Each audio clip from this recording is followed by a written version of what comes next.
पश्चिमबंग दीघारे जगन्नाथ मंदिर प्रतिष्ठा आज नीतिकांति आरंभ होइछे। दीघा जगन्नाथ मंदिर भितर नीतिकांति आरंभ होइतिबा बेले एथिपाई पुरीरू आसिछंती दैतापति। अक्षय तृतीया दीघा जगन्नाथ मंदिर प्रतिष्ठा नहीं पश्चिमबंग मुख्यमंत्री सूचना देथिबा बेले पुरीरू दैतापति माने आसी आरंभ करलेनी नीतिकांति। दैतापति निजोग संपादक रामकृष्ण दास महापात्र सहित अन्य दैतापति सेवायत सामिल होइछंती। एथिसहित श्री जगन्नाथ संस्कृति प्रचारक पंडित पद्मनाभ त्रिपाठी शर्मा मध्य सामिल होइछंती।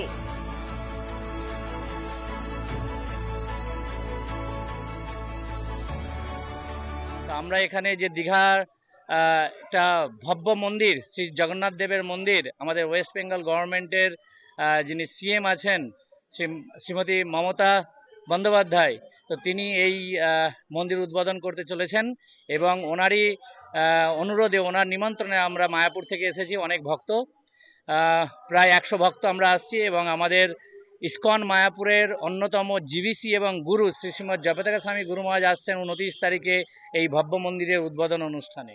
পুরীর জগন্নাথ ধামକୁ অবিকল রূপ দেওয়া ପାଇଁ ଚାହୁଁଛନ୍ତି ବୋଲି କହୁଛନ୍ତି ଏବଂ ଧାମ ବୋଲି ଯେଉଁ ଶବ୍ଦ ପ୍ରୟୋଗ କରି ଆମର ଯେଉଁ ଓଡ଼ିଆ ଜାତିର ସ୍ପନ୍ଦନ, ଓଡ଼ିଆ ଜାତିର ଯେଉଁ ଗୌରବ ଗର୍ବ ଯେଉଁ ଶ୍ରୀ ଜଗନ୍ନାଥଙ୍କୁ ନ୍ୟୁନ କରାଯାଉଛି ଏବଂ ଯେଉଁ ଅପାତ୍ରରେ ଶ୍ରୀଜୀଉଙ୍କର ସମସ୍ତ ନୀତିକାନ୍ତି ଏବଂ ସମସ୍ତ ପ୍ରକାର ତାଙ୍କର ଯେଉଁ ରୀତିନୀତି ପର୍ବପର୍ବାଣୀ ଏ ସମସ୍ତ ଜିନିଷକୁ ଏଠାକାରେ ଆରୋପିତ କରାଯାଇ ଏକ ପୁରୀ ମନ୍ଦିର ସୃଷ୍ଟି କରିବାର ଯେଉଁ ପୁରୀ ମନ୍ଦିର ଯେଉଁ ଜଗନ୍ନାଥଙ୍କର ଯେଉଁ ପରିବେଶ ସୃଷ୍ଟି କରାଯାଉ ଭ୍ରାନ୍ତ ଧାରଣା ସୃଷ୍ଟି କରାଯାଉଛି, ମୁଁ ସେଇଥିପାଇଁ ବିରୋଧ କରିଥିଲି।